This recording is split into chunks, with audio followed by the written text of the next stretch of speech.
So, how does a totally mundane, 48-hour YouTube copyright strike over a meme rapidly escalate into a profound, global battle over digital sovereignty? Well, today in this explainer, we're diving into a conflict that perfectly captures the unseen structures governing our entire modern digital reality. It really forces us to ask, who is actually writing the rules of our future?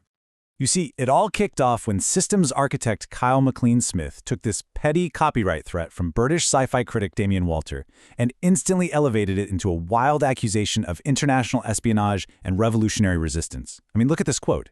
Instead of just citing fair use, Smith hits back with, "Okay, MI6 effing Brits hankering for 1776 again?" He's framing this copyright strike not as a simple legal dispute, but as a literal act of foreign intelligence capture. And honestly, this brilliantly illustrates a fundamental structural divide between two totally different worldviews. On one side, we have the librarian. That's Damien Walter, operating as a storyteller who uses institutional narratives and academic critique to manage society from the top down. But on the other side, we have the architect, Kyle MacLean Smith. He's a legal engineer who uses hard, undeniable, executable code and mathematical legal engineering to build physical infrastructure from the bottom up.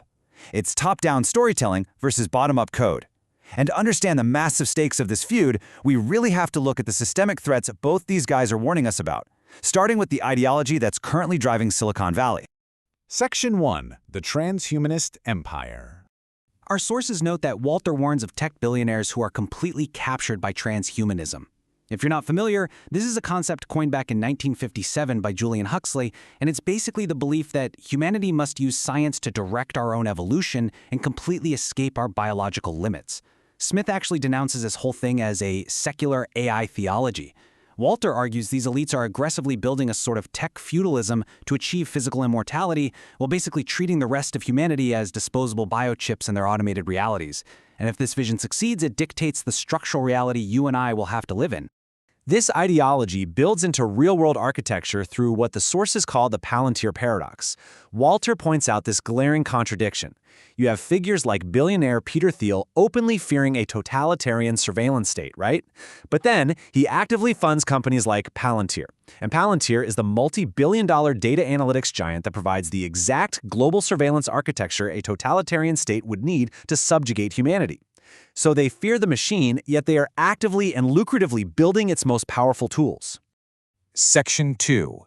The Spirit of 1776.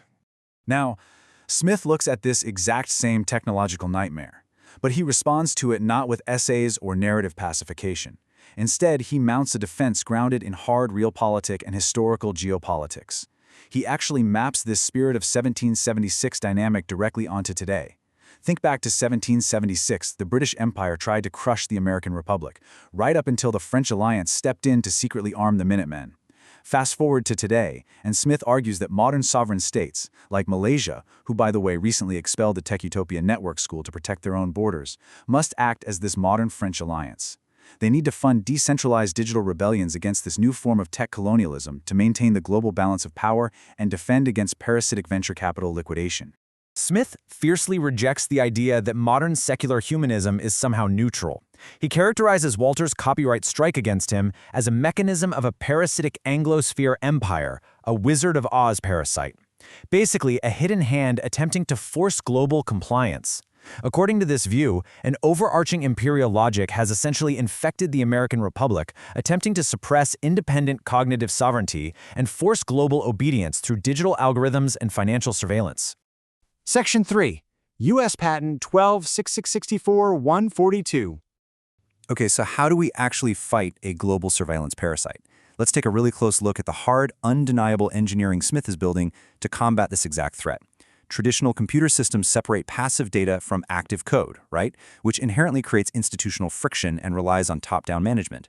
But Smith holds U.S. Patent 12.64142 for SeedTreeDB, which fundamentally redesigns this entire structure. It unifies nouns and verbs. Think of it like the blueprint and the builder becoming the exact same thing. The data and the script live in the exact same structural layer in an event-driven tree, creating what he calls reproducing automata that can autonomously spawn and scale without any centralized control whatsoever. But to keep these rapidly reproducing automata from crashing or getting stuck in infinite loops, Smith grounds the entire system in pure mathematics. He uses integer sequences, specifically A328604 from the online Encyclopedia of Integer Sequences. This math acts as the actual DNA for the system, ensuring non-terminating organic growth. The result here? A living digital organism that is structurally designed to completely outmaneuver centralized power and definitively block parasitic VC liquidation. It is essentially the ultimate mechanism for establishing absolute cognitive sovereignty. Section 4. Engineering legal abundance. But you might be wondering, how does a mathematical database actually fight back against a global surveillance state or bureaucratic friction in a real-world dispute?